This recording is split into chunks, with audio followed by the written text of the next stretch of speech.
Olá, estudante! Que bom tê-lo de volta aqui no Se Liga na Educação. Vamos continuar a nossa aula sobre conservação da energia.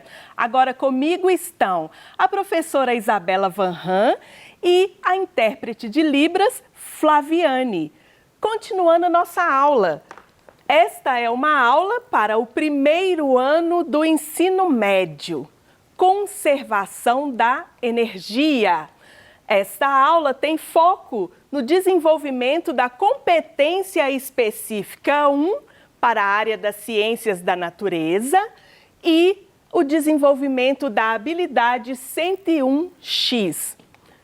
Também trabalharemos nesta aula o desenvolvimento de competências socioemocionais, como a imaginação criativa e a curiosidade para aprender, professora Isabela. Isso, a imaginação criativa tem a ver com a nossa capacidade de pensar criativamente sobre situações na busca de resoluções de problemas.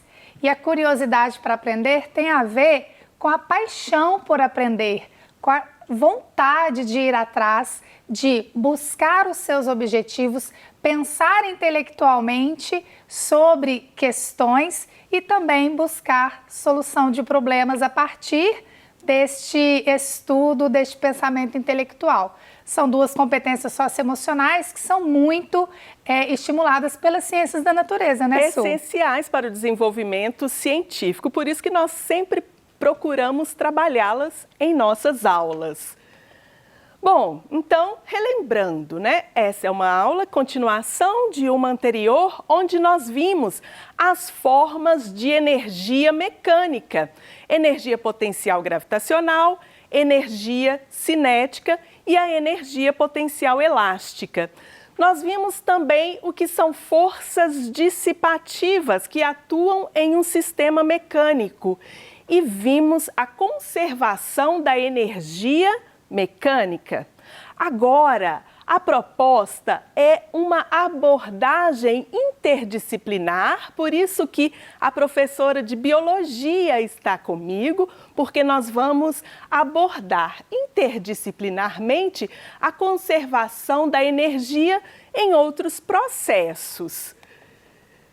O princípio da conservação da energia, vamos relembrar, é um princípio fundamental para as ciências, que diz que a energia é algo que não pode ser criada, não pode ser destruída.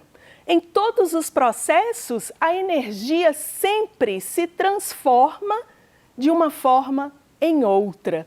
Então, nesses processos, a quantidade total de energia sempre se conserva. Interessante isso? Isso lembra um pouco sobre aquela lei da conservação de massas de Lavoisier. Lavoisier também diz que nada se perde, nada se cria, tudo se transforma, né? E essa lei da conservação das massas é muito parecida, esse princípio muito parecido com esse princípio da conservação de energia, né? Então, Lavoisier, a gente teve uma aula sobre isso de química logo no início desse terceiro bimestre, você se lembra? Né? Então, a gente tem num sistema com transformação química átomos que são rearranjados em novas substâncias, então eles não desaparecem no processo. Se a gente pesar, colocar em cima de uma balança o sistema inicial e o sistema final, considerando que não há produção de gases e liberação deles para o ambiente, né? A gente vai observar a conservação dessa massa no início e no final do processo. Então, a gente tem transformação. Então, de novo, nada se perde, nada se cria, tudo se transforma. Isso se aplica às massas e também à energia. E não só por ser um princípio fundamental da ciência. Se aplica também à conservação, por exemplo, da quantidade de movimento. Assunto aí para o primeiro ano, nesse quarto bimestre. Nós temos também a conservação da carga. Então, a conservação é um princípio que merece, sim, ser conhecido e ser trabalhado. Explorado, né? Explorado, Isso mesmo. Exatamente, por fazer parte aí, né, da nossa área científica magnífica. Bom, mas eu trago aqui, professor, uma problematização. Vamos refletir junto. Como nós faremos essa abordagem interdisciplinar, né? Pegando aí a biologia, eu queria saber uma coisa.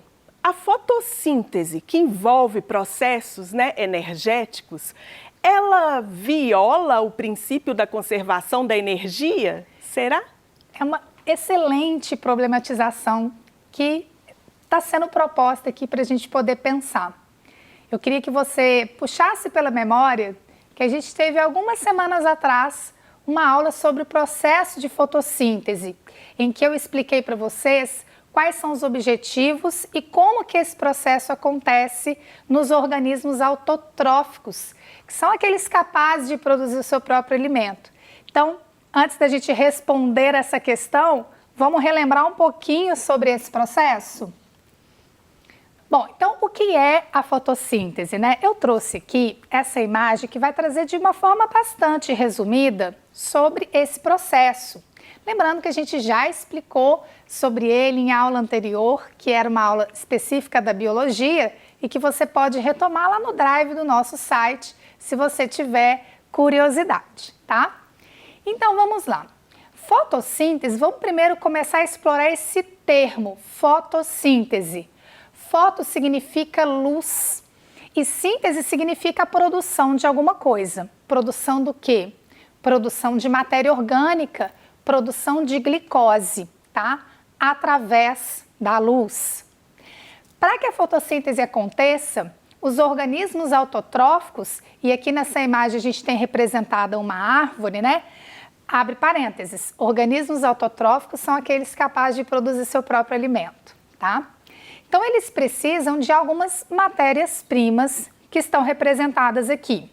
Então, por exemplo, a água, né, é absorvida, no caso das árvores, a partir das raízes do solo, né, que ficam fixadas lá no solo. E o gás carbônico é uma outra matéria-prima fundamental que é absorvida pelos estômatos das folhas. O que são estômatos? Estômatos são poros que se abrem e se fecham de acordo com as condições ambientais e com as necessidades do vegetal, tá?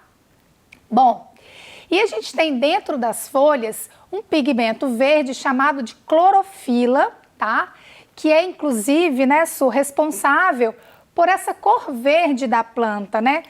Você gostaria de falar um pouco sobre isso? Isso, lembrando, né, que na fotossíntese esse processo absorve luz. Mas o que é a luz? A luz é uma forma de energia, energia luminosa. Vem aí então a energia solar com a luz do sol. Mas lembrando que a luz, dentro do espectro eletromagnético, ela tem 7 frequências diferentes, a cada uma corresponde-se uma cor, não é? Isso. Então, por que será que as folhas das plantas são verdes? Curiosidade. Porque, de acordo com esse pigmento, a clorofila, não é? Por quê? Inclusive, nós estamos de verde aqui em homenagem à clorofila. Uma das faixas de frequência da luz é da cor verde. E a planta, então, absorve e reflete exatamente essa cor, né? Então, ela absorve as outras cores. Todas as cores e reflete. Exceto a verde. Então, quando essa frequência luminosa atinge os nossos olhos, os fotorreceptores que estão lá na nossa retina vão identificar essa cor verde aí.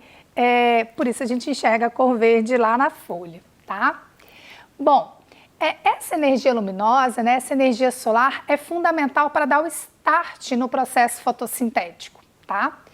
E para a gente poder só fechar a exploração dessa imagem, a gente ainda tem aqui um outro produto, além da glicose, que é o gás oxigênio.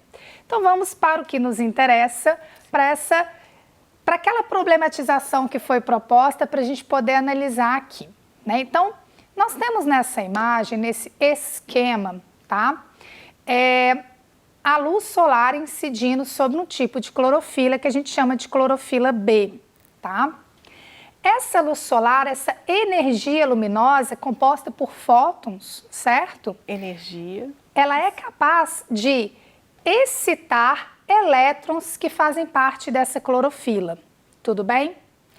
Bom, e esses elétrons, eles também são provenientes da fotólise da água. Olha esse termo, fotólise da água.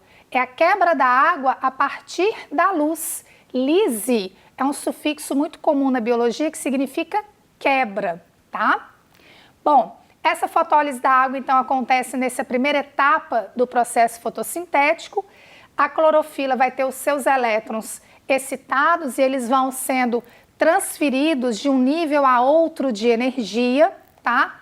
E depois eles passam por uma cadeia de transporte de elétrons, que são sistemas proteicos em que o elétron vai sendo transportado de uma proteína para outra. E aí, o que vai acontecer? Vai haver a liberação de energia suficiente para a construção do ATP. E aí não custa nada a gente mostrar, né, Su? Sim. Como que esse ATP funciona. Olha só, o ATP é uma moeda de energia que os organismos vivos utilizam para armazenar energia química, tá? Então, percebeu? Né? A gente já teve uma transferência, uma transformação de uma energia em outra. Uhum. Então, a gente tinha energia luminosa no começo e passa a ter energia química a partir dessas várias reações químicas que acontecem. Então, aqui a gente tem esboçado nesse quadro essa molécula de ATP. ATP significa adenosina trifosfato, tá? Então, a adenosina é esse nucleotídeo aqui. E aí eu quero que você observe que existem esses 3 grupos fosfatos associados a essa adenosina.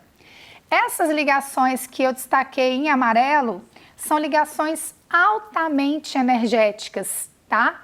Então, a energia do Sol, que foi absorvida pela clorofila, então ela é transformada nesta forma de energia aqui, associada a essas ligações químicas, né? E aí, a gente tem aqui, né, essa conversão, então, de uma forma de energia em outra. Ou seja, não houve perda de energia nesse processo. Perda. Exatamente. A gente pode até, assim, falar um pouquinho também sobre a respiração celular. Sim, né? vamos. Porque, assim, a gente, por exemplo, seres humanos são organismos heterotróficos, nós não somos capazes de produzir nosso próprio alimento. Mas a gente obtém o alimento quando a gente come, por exemplo, partes do vegetal, né? E a energia química associada às ligações químicas da glicose, que é construída nas etapas posteriores da fotossíntese, né? A gente consegue extrair por meio da respiração celular aeróbica, né? Em que há consumo de gás oxigênio e liberação de gás carbônico. Essa imagem aqui, ela mostra, né, que os vegetais liberam gás oxigênio que é utilizado pelo ser humano aqui, mas o próprio vegetal também utiliza esse gás oxigênio. E o próprio vegetal também libera esse gás carbônico, tá? Então, os organismos autotróficos também fazem respiração celular. É só essa observação que eu queria deixar aqui em relação a essa imagem. E aí, tem uma parte da energia que foi absorvida lá pela planta e que foi utilizada para construir a energia química, né, para transformar em energia química, que a gente libera na forma de calor. Então, o calor que a gente produz é energia térmica, né? É mais uma conversão de energia que acontece quando a gente degrada a glicose lá na respiração celular aeróbica. Vamos lá, Su? Então, o que a gente conseguiu ver é que não se conhece nenhum processo em que a energia não se conserve. Inclusive, toda a energia liberada desde o início da formação do universo, de acordo com a teoria do Big Bang, toda a energia liberada naquele processo existe até hoje. Isso para mostrar que não é possível você construir energia e nem destruir a energia. A energia é algo que sempre se conserva e nós a percebemos nas transformações. Energia sempre se transforma de uma forma em outra. eu trouxe aqui um dispositivo que ilustra um pouco essa conservação da energia, conhecida como pêndulo de Newton. Então, ele é formado aqui por 2 pêndulos e o que a gente observa? Que está havendo aqui constantemente a transformação da energia potencial gravitacional em energia cinética. Por fim, essa energia é transferida para um segundo pêndulo que, utilizando essa energia, transforma a cinética em potencial. Ele atinge a mesma altura, desde que não haja forças dissipativas atuando aqui nesse sistema. Nós vimos na aula anterior o que são forças dissipativas. Por exemplo, aqui poderia atuar a força de resistência do ar, não é? O que diminuiria a energia cinética, a energia potencial gravitacional do pêndulo. Mas nessa situação, quando há 2 pêndulos em movimento, a gente considera desprezível essas formas de forças dissipativas. Então, se não tiver nenhuma força dissipativa, o pêndulo continua indefinidamente. Para sempre, né? Para sempre. É um exemplo aí da conservação de energia. E aqui também a gente observa a conservação do momento linear. E como eu disse, essa conservação, primeiro ano vai ver aí no 4º bimestre, nas próximas aulas. Olha, professor, eu trouxe aqui um esquema, né, que mostra também a conservação da energia. Esse esquema representa uma usina termonuclear. Então, a gente tem, no princípio aqui, a energia nuclear, né, liberando... reatores, né? Isso, nos reatores, né, as reações nucleares liberam aí a energia nuclear. Essa energia, então, ela é transferida para uma caldeira com água que aquece a água e a água transforma-se em vapor. Então, essa energia liberada na reação nuclear vai se transformar em energia térmica, que será absorvida pela água. Que vai começar a agitar mais. Agita mais e vai ser transportada aqui junto com o vapor de água. Em um reator, numa turbina, esse vapor, essa energia térmica que está contida no vapor da água, é transformada, parte dela é transformada em trabalho, fazendo essa turbina girar. E o movimento dessa turbina, né, faz o gerador girar em presença de um campo magnético e isso gera, então, a energia elétrica que vai ser distribuída. Mas e a outra parte do calor? Não se perde, ele vai ser transmitido à água fria, que vai absorver e vai voltar aqui todo o ciclo novamente. E de novo a gente tem uma forma de energia sendo transformada em outra. Então, forma. Energia térmica sendo transformada em energia mecânica, né? E depois em energia elétrica, né? Muito semelhante ao que a gente viu, por exemplo, lá na fotossíntese. Isso, a conservação da energia. Não se esqueça, esse é um conceito importantíssimo para as ciências.